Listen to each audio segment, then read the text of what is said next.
Oh, hi. Hello. How are you? I'm good. That's good. We're going to talk all about tea and things. Yes, my favorite subject. Fantastic.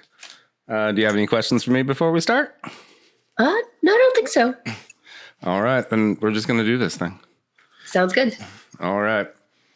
Welcome back to another episode of Beyond the Check Service Industry Podcast. I am Reyshan Parker. If you haven't yet, please go watch my television series, Beyond the Check Worker Owner Edition, about chef-owned and operated restaurants. Now streaming on Amazon Prime and Tubi TV. Tubi TV, it's free TV. Also, go follow me everywhere at Beyond the Check, and also Reyshan Parker. If you can spell it, it's Reyshan Parker. Cool.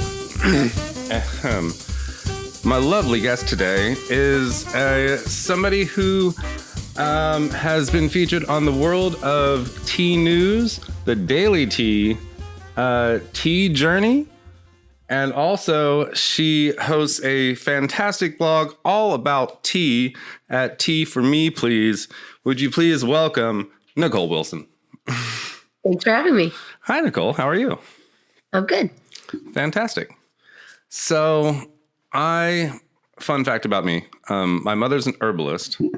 So I actually grew up around a lot of herbs and weird teas, but I myself am not very knowledgeable on the subject of tea itself. So I imagine you can enlighten me. I will do my best. How was your day? It wasn't too bad. Just had work, and now I finally get to have a cup of tea. Touche. What kind of tea are you having? I'm drinking Silver Needle. It's a very high-end white tea. Ooh. So no caffeine? It actually does have caffeine. Oh. See, but I did know a little thing about a thing. Generally, white tea aren't necessarily caffeinated? Or are they? Actually, they are. Oh. Sometimes there's like a myth that they don't have caffeine, but it's because they're high in L-theanine, which is an amino acid that relaxes you. So it kind of counteracts the caffeine that's there. Oh. So you maybe just don't feel it as much as you would with the black tea. Touche. See, learn something new right off the bat. Thank you. How did you get into tea? Why the tea journey of your life? I grew up drinking tea with my mom every night. It was always just like black tea bags with milk and sugar, kind of like most people do. And then when I went to college, all of my classmates would have their like cups of coffee at your like 8 a.m. class, and I didn't like coffee. And I was like trying all these new teas, just because, to keep myself caffeinated for all-nighters writing papers and things like that. And I just really got really interested in first I started just trying all the different things at the grocery store. And then I went online and I was blown away that there was this entire tea world that I had not known about before. That for most Americans, you think of tea as like your Lipton tea bag. And there's so much more to it than that it was kind of just mind blowing and kind of turned into a rabbit hole that I'm still going down today. Awesome, man. That's tea-tastic. Yeah. Anybody else ever said that to you before? Oh yeah, no, that's definitely, tea puns are always they're your world, huh? All the tea puns. Fantastic. So fun fact, I'm drinking Lipton peach mango just because with no sweeteners. I'm not a big sweetener or lemon in my tea. How do you take your tea? Are there different ways to drink different teas? There's definitely different ways to drink different teas. Generally, I drink my tea kind of just on its own. But I do enjoy a latte every once in a while or something like that. There's lots of different ways you can do it. My mom's favorite way is she drinks her tea with a little bit of Bailey's in it. And usually chai tea with a little Bailey's. That's like her jam. She's being dangerous when she reaches for the Bailey's in her tea. It's like the tea version of an Irish coffee, right? Yeah, pretty much. Mm-hmm. You can do all kinds of things with tea. Do you have a number one favorite tea? I always cheat and say oolong just because it's kind of the most diverse category. So you could pretty much find any taste that you're looking for in the oolong category. So I always cheat and say that just because it It's so hard. There's hundreds of thousands of different kinds of teas that, once you kind of get that deep into it, I don't think you can really have a favorite. There's just way too many varieties. It's too many. They're like teas like snowflakes, huh? Yeah, basically. Touche. Do you want to do a fun thing and like walk through your tea experience of life, like step by step? Like we'll like go like, from college, right? And like the first. Sure, yeah. So when I was in college, then I was kind of getting into tea, and I came across a website that was looking for like staff tea reviewers, where they were like, "We'll send you free tea and you write about it." And I was like, I'm in college. I like free stuff. That sounds great. That's cool. So that was I did that for a couple of years where, I was, I was writing for them and getting to really get this really great early education where most people, it's kind of a gradual discovery where I just got thrown, 30, 40 samples of tea every month that I had to drink through and taste. Oh, no. What would you do? Did they also send you toilet paper with all the tea? But yeah, so I was doing that for a while, and I kind of approached the owner of the website that I was like, can I back up what I'm writing for you on a site of my own? And he was like, yeah, sure. So that was actually why I started my blog. It wasn't even necessarily as a blog. It was more of just like, if this website was to shut down tomorrow, I don't want to lose all that work I did. And you were doing it anyway. So I was so I was just kind of backing up what I was writing for them. And after a while, it was like, oh my God, people are reading it. People really care about tea in the world. Yeah, I mean, it's a small community compared to maybe some other things, but probably in the United States, right? That's it too. Yeah, it's definitely. I would say it's more of a worldwide. It's the most consumed beverage after water. So it's definitely. I think outside of the U.S. is much more popular. It's like the soccer of beverages. That's an analogy. Right? Yeah. Whereas like football is the coffee, I suppose. Yep. Yeah, and 13 years later, I'm still writing about tea. That's so much fun. So every day, are you still like trying a different tea a day? Is it still a new experience every day? I try to as much as I can. Yeah. So I still do a lot of tea reviews. I've kind of evolved and shifted my focus a little bit over the years where I kind of started sharing more knowledge than just like straight up reviews. So I've kind of transitioned into doing a lot more, knowledge-based articles, just helping people learn more about tea because it can be really intimidating, especially if you're not from a culture that drinks tea on a regular basis, and there's so many different ways you can make tea that it's a lot and it can be intimidating. So that's kind of my goal, is to help people learn about tea in like a fun way, make it interesting, but not like overly snobby about it. All right. So ways to make tea. So I'll name a few. Okay. And these are just the ones I know. And then I'm sure there's a lot of other ones. So just the classic way, like you buy it at the store, right? And like the tea bag pre-made, which is not really how you're going to be able to make a lot of probably your more exotic teas, right? They're not going to come in a bag like that, right? Yeah. And otherwise, my mom had the old scooper tea thing. It was just like, you just scoop the tea in a little ball and you just put it in the pot and it hung out and all the leaves skirted out of the mesh a little bit and you had to sip a little bit of leaf all the time. I remember that. And what else is there? There's new things. What do you got? Yeah. So or older things even. Yeah. So for newer things, I would say like Infuser Baskets are really great. That if you're doing loose leaf tea, like I know you said like the tea ball that always like a little bit of the leaves fell out, that those things that always happens with those, where Infuser Baskets are really great because they're like stainless. They have really tiny holes, so you're not going to get really any leaf particles falling through. And you just pop them into a cup or a teapot, and it's just like a really easy way of making tea without a whole lot of fuss. So how does it work? Is it already pre-packaged, or is it a device that you use? It's just kind of like an open basket that you just put your leaves into. Oh, and then you just pour the hot water in. Yeah, well, that's simple enough. It can really then get super deep and, crazy from there. If you look at somewhere like China that has thousands of years of tea history on us, there's ways that they've been brewing tea for that long that are really interesting to do. And I think have started to become more popular as more Americans are discovering tea, that, it kind of becomes more of a ritual that, instead of, you think of like British style teas, tea like parties. usually like big teapots, and especially like here in America, we love big cups of everything. We love our like Trentas at Starbucks, where more typically, yeah, exactly. Where typically in Asia, they actually use very small teacups and very small teapots.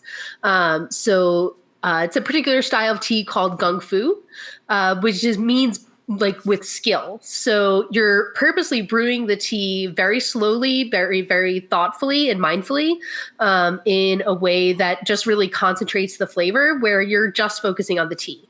You're not watching Netflix, you're not doing homework or, more other ceremonial. stuff. Yeah, it definitely. It's not a formal ceremony, but many people do find that it kind of feels ceremonial. I mean, like a bunch of old guys sitting around sipping scotch. It's just it's tea. Definitely. Right. So not really that much different to actually enjoy the thing that you're having to, excess. Like even all things should really be enjoyed if you take the time to enjoy them. We don't, right? But like everything tastes so much better if you actually think about the fact that you're eating it as opposed to just shoving it in your face. Definitely. Slow down, people. Yeah. I think it's like that with anything. Take time for tea. Yeah. Have tea time. It's like that with anything, I think. Like when you first try a thing, like wine is often an example I use because there's a lot of parallels with tea. Like when you first drink wine, you're just like, this is great. It has alcohol in it. You're maybe not paying attention to the nose or like all these things that like sommeliers talk about.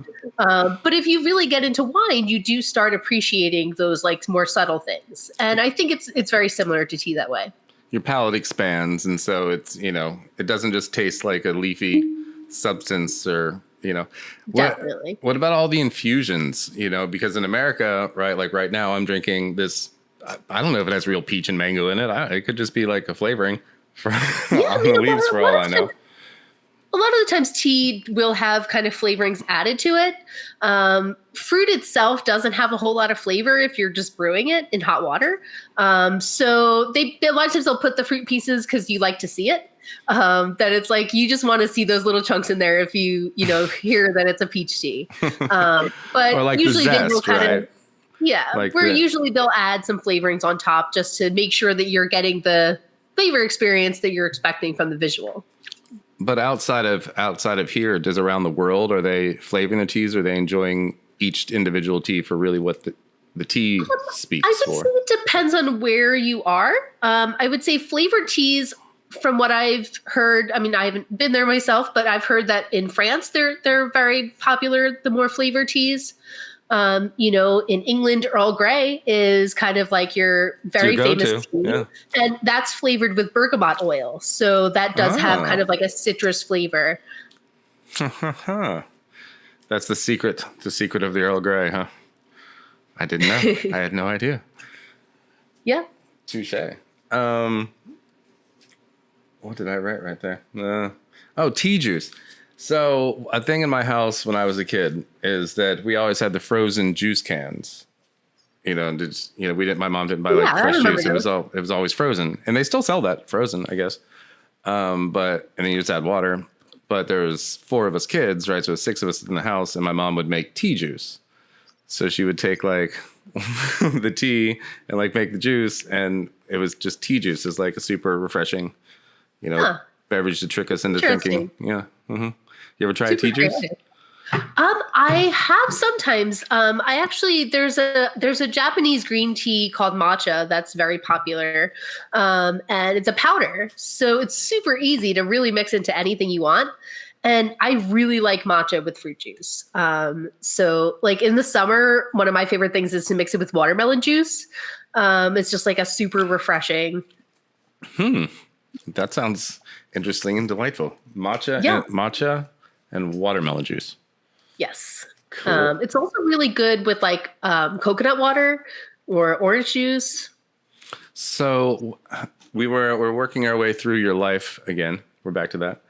Oh yeah.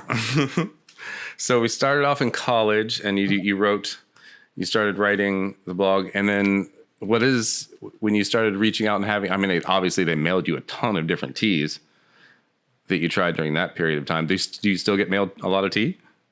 I do, yeah. So it's kind of transitioned over the years where part of it is that my personal preferences and tastes have changed. So when I first started the blog, I kind of wrote about anything and everything that was related to tea, where now my focus is more on like just pure unflavored teas. And particularly I try for teas that are directly sourced. Partly because I kind of want to bring attention to the producers of the tea. Right. Versus, sometimes you'll get, I started discovering that like people were buying from the same wholesaler and I would have like 3 companies send me the same tea. Really? So yeah, which is like, it's fine because that's a way to do business in tea, but it's co-packed, right? It's just co-packed tea. But you want to keep things fresh, you don't want to be writing about the same thing all the time. No, and so that was part of why I switched to more direct source teas as well. So do you do that like around the world? You get online and like try to find really small little tea companies around the world and like order tea? For the most part, they'll reach out to me. That just kind of as a more prominent, tea blogger, somebody from the company will kind of reach out and ask if they can send things. It's tricky because I almost get too much tea. That like I can only drink so much, and I do work, full top of all my tea stuff. So it can be a lot to juggle. So there is a such thing as too much tea. Yes, there definitely can be. Touche. Yeah. Well, because it does eventually. I mean, tea doesn't go bad, but it will lose its flavor. So you want to make sure that you're drinking it when it's like at its best. So what's the best way to store your tea? Heat. Basically, you want to keep tea away from heat, light, and moisture. Those are kind of like your enemies of tea. So everything. So I know people love putting tea in glass jars because it's really pretty. And it's like the worst thing you can do because light will degrade the leaves. What if you put it in a glass jar and then put it in a cupboard? Yeah, if it's the cupboard, you could probably get away with it. But you don't want it sitting out. Yeah, but you want to make sure that cupboard's not anywhere near your stove where it's going to be getting heat all the time. Right, touche. So really, you keep it next to the cigars. Well, there actually is a kind of tea called pour that can age over time, and people actually do store it in the way that you would cigars. So you basically, I have my own kind of humidor, but it's for tea and not cigars. Badass. Humidor, you are super into tea. That's awesome. Yes. And I wonder how many people are keeping their tea in humidors across the country and then around the world. Tea. It's kind of hard to quantify exactly. Right. Do you have tea parties at your house? Like, and have friends over and have little tea parties? I do sometimes. Make them expand their palates? I do, definitely. Whenever people come over, I'm always like, let me make you something. And I just try to kind of open their minds a little bit to what tea is. But I don't have as many people kind of near me that drink tea the way I do. So I think that's also part of what's kind of driven my blog as well, because that's how I share my passion is that, because I don't have people to necessarily, have tea with and do that, then I do it with the entire world on the internet. Shit. So she has Ma Parker is like her name. Her real name's Cindy. But she has Healing Heart Herbals and Wabi Wellness Center in Athens, Ohio. And she has tea parties still to this day. Like if you go on the website or look it up on Facebook if you get bored. And yeah, all kinds of tea stuff there too. Love to have you on together and you two could riff about tea together or I don't know, go be friends. Definitely. she's more into like the healing side of like teas and like ceremonies, and she makes salves and herbal tonics and tinctures and all the. I never went to the doctor. That's that's Yeah. long and short of that story. Well, when people first discovered tea, that's what they used it as medicine. The way they brewed it it wasn't for taste. It was really bitter, but they really believed that it had healing properties, and that was kind of it transitioned to a beverage from a medicine. Like I mean, I'm sure coffee at one point was a medicine. Everything was a medicine at first. Yeah, Food is the best medicine, right? definitely. You hear that, pharmaceutical companies? Nature's coming for you. That is what they're most scared of, though. It's funny. Nature. I mean, that's where it started. They try to emulate nature by making pills, and then I don't know. I feel like the nature just doesn't have as many side effects. I don't know why. It's true. Crazy how that worked. Full circle, human race. Come on. Yeah. The funny thing is that I often do get asked about health benefits when it comes to tea. And I feel like I always kind of disappoint people because I'm like, that's not at all part of why I drink tea. You just really like tea. I just love the taste. You're a connoisseur. Yeah, exactly. I was like, I almost approach it the way like a beer connoisseur would or a wine connoisseur, that like I would probably drink it even if it wasn't good for me. So have you thought about your own line of teas yet? Like your own personal blends? I've thought about it. Like people have told me that I should sell tea. Yeah, I think where's the tea for me? I like tea too much to make money at it. Well, I mean, if it's not work if you're enjoying what you're doing. They do say that. Tea for me, it's a great name too. Yeah. Right. I mean, I'll try your mango peach tea over this Lipton. I'm sure it'd probably be way better. Anyway, keep me updated. Yeah. So if you were to make a blend of tea, what do you ever like sit at home and like go all like Frankenstein on it and just start mixing different kinds together? Not often. I would say I'm not much of like a blender. Sometimes I'll do just like a guilty pleasure for me is I like to crush up cinnamon sticks with a green tea called hoji cha that's like really dark and roasty. And it almost kind of has like a maple syrup taste to it. So like combined with the cinnamon, it's just like a super comforting cup of tea. Nice. Where are you right now, by the way? I'm in New Jersey. You're in New Jersey, so you're freezing. Yes. Touche. You said maple syrup, and it immediately made me think of like the North and like everybody's literally putting maple syrup in their coffee, and you could totally put a little dab of maple syrup in your tea as well. Definitely my winter night go-to. Oh boy. So yeah, how cold is it in New Jersey right now? Today wasn't too bad. It was maybe in the 30s. We're actually getting some 40s and 50s later this week, which I'm very excited for.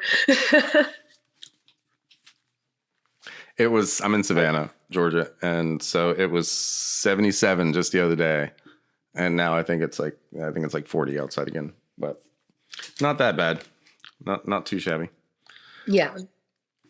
So if somebody was who had never had tea before, and you were like, okay, what kind of tea are you going to give a kid to introduce them to just drink tea without adding sweetener or anything? I would say for a kid, I would actually say the tea that I like to mix with cinnamon, hoji cha. It is a green tea, but it's roasted, and it's made mostly from twigs instead of leaves. So because of that, it's actually very low in caffeine. So it's actually very common in Japan to give it to children. So and it does have kind of a naturally sweet taste. So that I think would be a good starter tea for a kid that, especially if they're not used to having caffeine, that they're something that they can drink, they can feel included, like kids hate when they can't do something that adults are doing.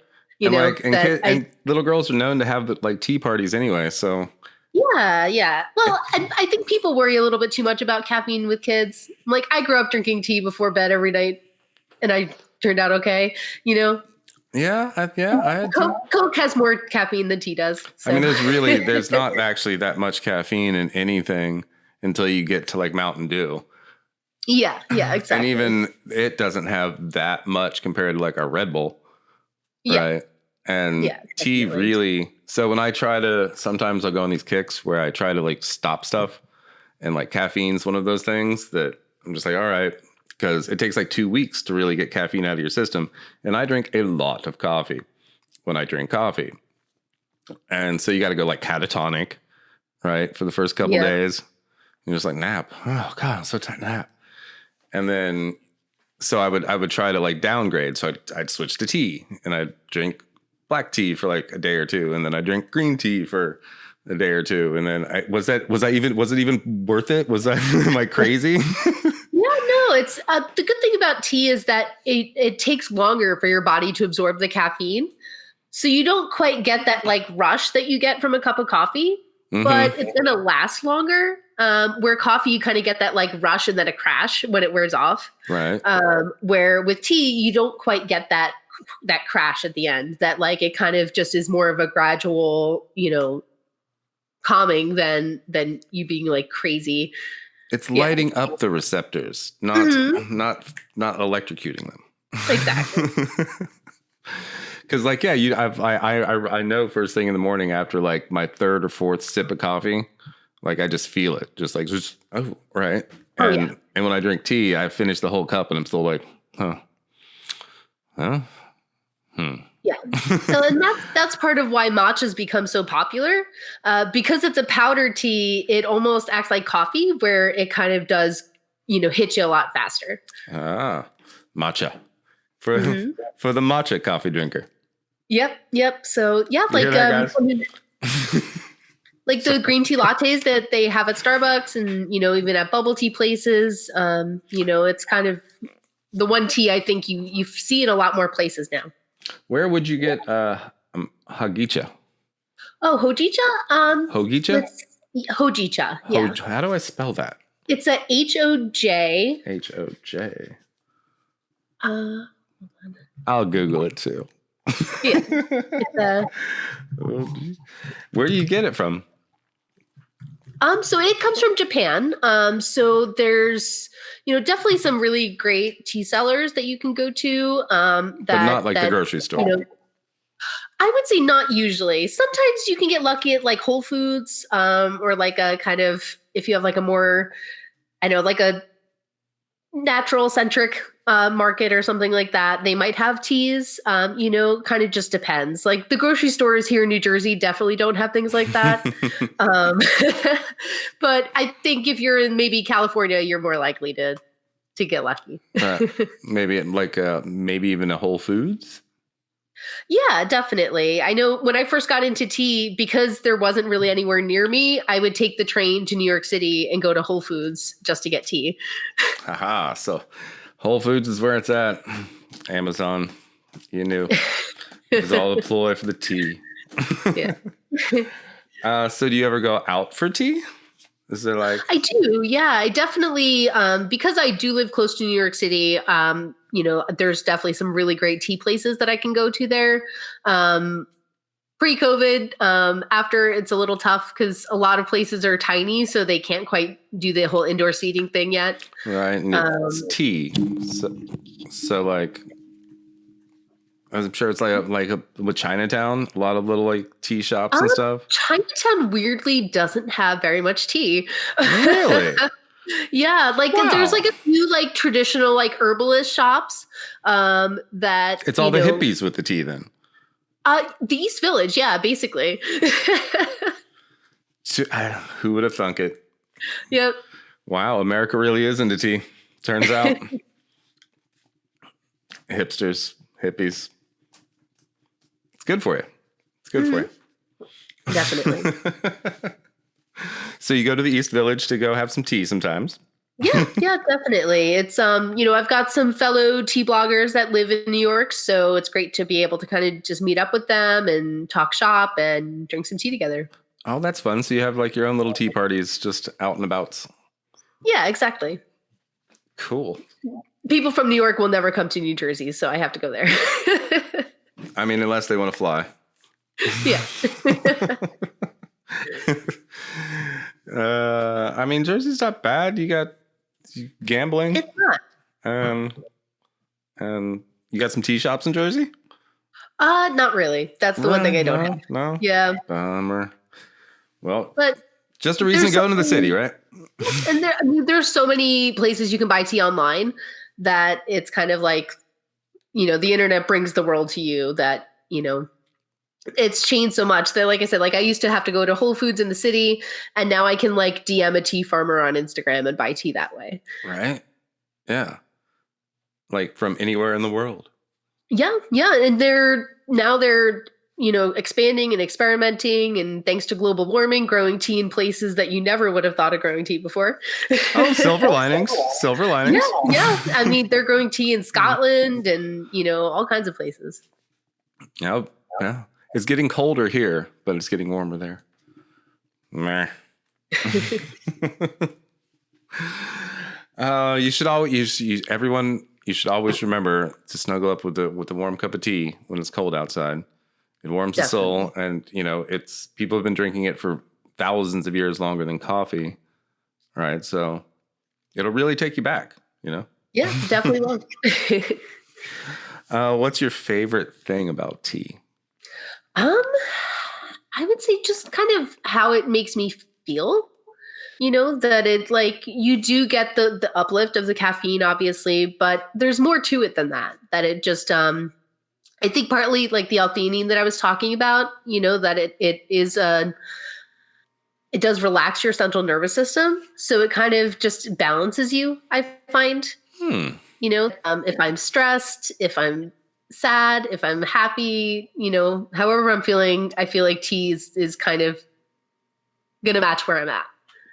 I never thought about tea that way before. That is very enlightening. It really, because it does. People drink tea for a multitude of reasons, and you just named like all of them. They do relax you. It is a pick me up. It is a ceremonial like way to connect with other people. It's it's so many things. Tea definitely makes the world go around, and for a long time, it really did. Yeah, absolutely. It's really just fascinating. Like one of my things, because I do love tea so much, and I love reading. So I love kind of reading about history and things like that. And so much of world history basically happened because of tea that like people don't even realize, like you think of, all right, people think of the Boston Tea Party as like the big thing, Right, yeah. But there's so much more of world history that basically revolved around tea, that wars were fought over it. All around the world for centuries. Do you have a favorite tea war?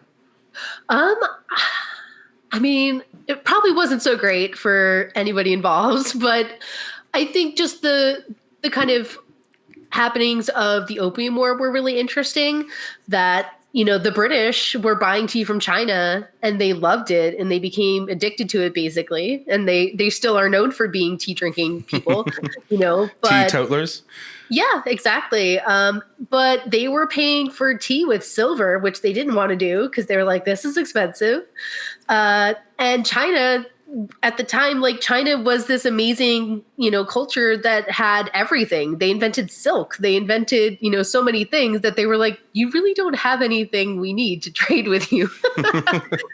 So we have everything. We're literally yeah. So the dad British that doesn't want any more just socks. Like, well, we'll just get you addicted to opium then. That like that was basically their solution, was that they planned to pay for tea with opium so that it was more of an even trade, which wasn't great for anybody. Nobody should be smoking opium or anything like that. Medicine for medicine. One didn't get used exactly the right way. But then because of the Opium War, the British were like, all right, we need to find a way to make our own tea. So they actually sent a large Scottish man undercover in China, which is like completely like the concept of it sounds impossible. But at the time, like without the internet, I guess you don't know what people should look like from far places, An undercover redheaded giant. Yeah. So he went undercover in China, stole tea plants, brought them to India and started growing tea there. So, Do we know his name? Robert Fortune. Robert Fortune. Yeah. Did he make a fortune off of those tea leaves that he stole? He was definitely paid, I'm sure, pretty handsomely. The crown was pleased with him. The crown was pleased. The crown was pleased. They started growing tea in a place called Darjeeling, which is still famous for growing tea today. And that was basically their way of getting their own tea supply. So they grew it in India. Yeah. Aha. That makes sense because they were like, we conquered this place that has the right climate. We'll just grow tea there. Exactly. How did the Chinese feel about that? I'm sure not so good. At the time, they were very protective about that. Like, if you were buying tea, you were only allowed. It was like copyright infringement, huh? Basically, yeah. And like, the traders officially were like only allowed at certain ports. They weren't allowed into the interior of China, so they couldn't see what tea was or how it was made. They just bought it. So it's so fascinating because people have been drinking this for so long, but we really knew nothing about it until they started growing it outside of China, because it was just kind of like this protected secret. Wow, I did not know that. That is so interesting. England was just clueless, huh? They were like, yeah, like all tea comes from the same plant. And, it was like a guy in New Jersey, like trying to figure out how to make cocaine. It was just like, I don't know. I just bought it off the guy in the corner. I have no idea. That, yeah. I have no idea how to make this. It comes from leaves, you say? Exactly. Because all tea comes from the same plant, but we didn't always know that. When they originally kind of made the scientific names for the tea plant, they had separate black tea and green tea because they thought they were totally separate plants. They had no idea that for like genuses and. Yeah. So it's actually just one single plant, and it's how you process the leaves that determines what kind of tea it becomes. So all tea is really just one plant?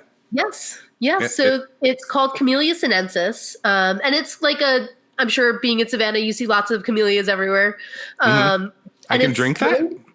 Not those specific species, but it's related to them. Touche. Good to know. Yeah, so it's also a camellia and a flowering one, but it's a different type where the leaves just happen to taste really good. So does it have to do with climate at all, and how it's grown, or is it really just the post? It's more just the processing. Yeah, there's different, kind of similar to wine. There's different varieties where like one might be better for making oolong, or one might be better for making white tea. But you can take any batch of leaves and really make any type of tea you want. Wow. I didn't know. Man, we are learning so much about tea today, everyone. Nicole is that's you are the Encyclopedia del Tea, the Teapedia, the Teapedia. That's the one thing that I think always kind of blows people's minds, that like you might know there's green tea, you might know there's black tea, but to really to realize that they actually do all come from the same plant, it kind of gives you I think a new appreciation for it. That like what you're drinking was crafted, it wasn't just, like an orange picked from a tree that's like already an orange. Right. There really is a long process involved in making and curing and creating the flavor profile for your tea. Definitely. So white teas is it just a different part of the tea plant itself? So it's basically just how the leaves are processed. For white tea, it's like the least processed. So it's generally, you're just going to pick the leaves and dry them. That's really all that's done.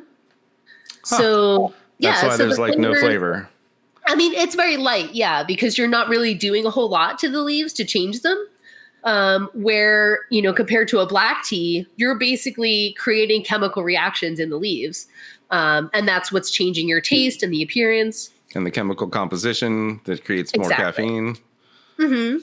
So with green tea, or with tea, the big kind of decider between the different types is oxidation, which is basically like if you cut open an apple and you leave it on the counter and it turns brown, that's basically the same reaction that happens to tea leaves. So like white tea isn't oxidized, and then black tea is pretty much fully oxidized because it's been purposely, turned fully brown. Do you ever grow tea? I mean, you're in New Jersey, but inside? I have tried. I had some seeds that were doing really well. And then I had a neighborhood squirrel decide that the plants were delicious. Oh, lucky squirrel. So he decided to destroy them all on me. Well, good for him. I mean, you can still go to the store and buy some. He can't. So yeah, exactly. That's fair. It can be. There's definitely people that do grow tea in the United States. So that's, I think, something I think we're going to see more of. Like hydroponic indoor tea tea kits? doesn't like hydroponic. It doesn't like to have its feet wet. Right. Dry climates. Yeah. It's very picky in that sense. But the tricky thing is it likes humidity. So that can make it tough on like there's people growing it pretty successfully in Mississippi, but they're going to have like the southern humidity there. But I have a friend in Brooklyn who's growing tea in her backyard. So, I mean, it's a strong survivor. Tea survives. It's like, I'm sure because coffee's going out, right? Like at a certain point, we're not going to have any more chocolate or coffee. But we'll still have tea. They're saying that, yeah. I mean, and tea, the best quality teas in the world are grown at very high elevation. So it actually does kind of endure pretty tough, growing conditions that, they're up on the mountaintops and there's mists that kind of block out the sun. So for a plant, for me, that means you're pretty hardy if you can survive all that. Tea. So you recognize the tea just all around. Yeah. Strong, surviving. It's crazy Jersey winter. Oh man, Nicole Wilson, thank you so much for hanging out and teaching me all about this tea. No problem. Love to have you back anytime and tell us more about your tea ventures. Yeah, I'm always happy to talk to you. You see what I did there? Not a single one of my puns has been good, but I'm trying. So we can follow you everywhere, Instagram, Facebook, etc. at Tea For Me, please. And also your website, teaforme.com, where I looked and saw a bunch of awesome stuff that you've searched out the internet and provided for us there, which is fantastic. Yeah. Thank I'm you. a Tea For Me, please, everywhere except for TikTok because somebody took my name. So there I'm the real Tea For Me, please. The real Tea For Me, please. Not that fake tea bull BS. Yeah. The real Tea For Me, please. And if you ever get bored and decide to make, go ahead and run that tea brand of yours, I'll be sure to order some because I need Tea For Me, please. Okay. Okay, Nicole. Tired of drinking this Lipton crap. Oh, thank you, darling. Yeah, and want to give any more shout outs or anything to anybody? No, I don't think so. Hi, Mom. Sure. Hi, Mom. Awesome. Well, thank you so much, and stay warm in New Jersey. Thank you. The tea will keep you warm, right? Yes. Touche. Have a wonderful evening, and Thank you. keep up the good twerk. Nah, tea work. Nah, see, none of my puns are good, people. Go watch my television show and follow me at Beyond the Check or Reyshan Parker if you can spell it. Cheers. Thanks. That was super insightful. Yeah, no problem. You taught me a lot. I'm glad. I think I'm gonna call my mother now and tell her all the fun new things I've learned about tea and blow her mind. But for real though, stay warm up there. Yeah, no problem. Awesome, and I'll email you or message you or tag you and let you know when your episode's airs. It'll be a couple of weeks. But sounds good. I'll make sure to share it around. Awesome. Well, cheers, darling. Have a wonderful night. All right, thanks. All right, bye.